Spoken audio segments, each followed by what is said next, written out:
Hi guys, today I will show you how I use the HDR PQ mode on the Canon R10 and why.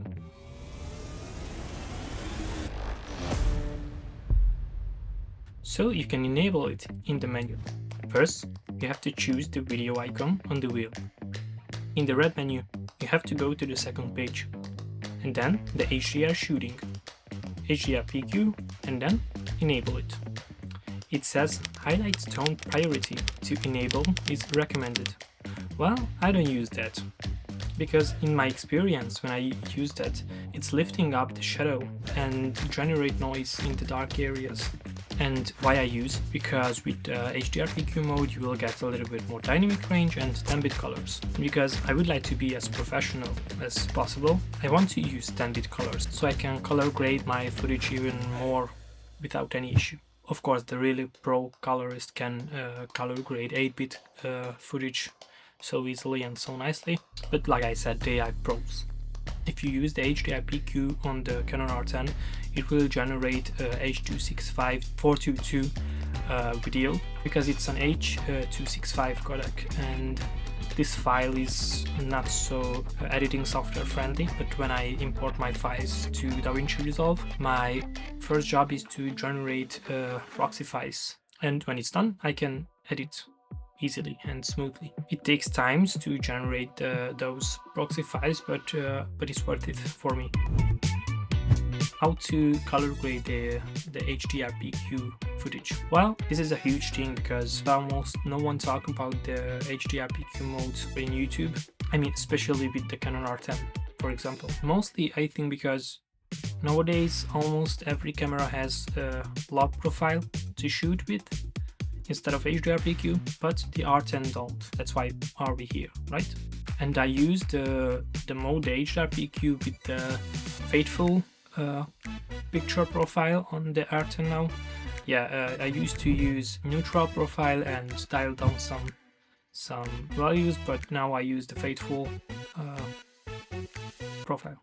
So yeah, like I said, I'm not an expert and I'm also not a colorist, so I will show you my process, but after that feel free to leave a comment. How do you color grade your footage, and if you see any mistake in mine, just drop a comment and let's talk about it. Thank you. But you know how they say, if the client is happy.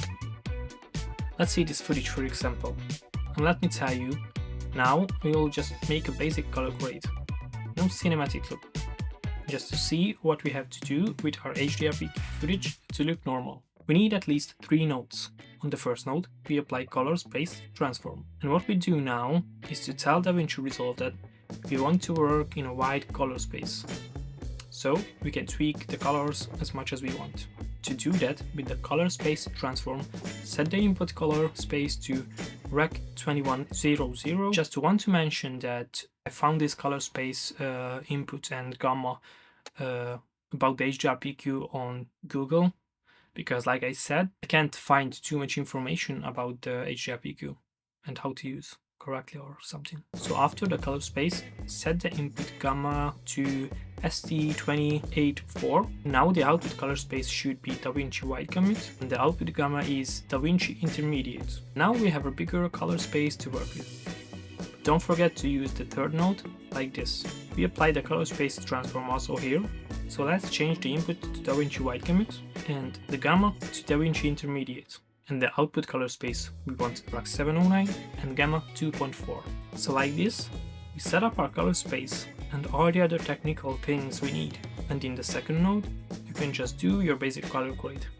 First, usually I go to curve and make a little saturation and go to the primaries and play with it. But always check your waveform to see that nothing is peaking.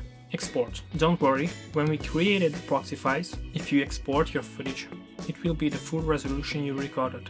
The right preset to use? Well, I don't know. If you need information about that, you should go to YouTube and watch some video about it.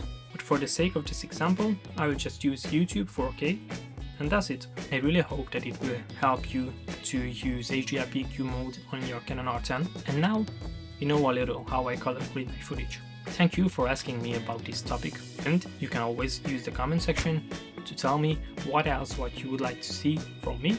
If you like this video, give me a like, it would mean a lot. For more content about filmmaking, just hit the subscribe button, and hopefully we'll see each other in the next video. See you!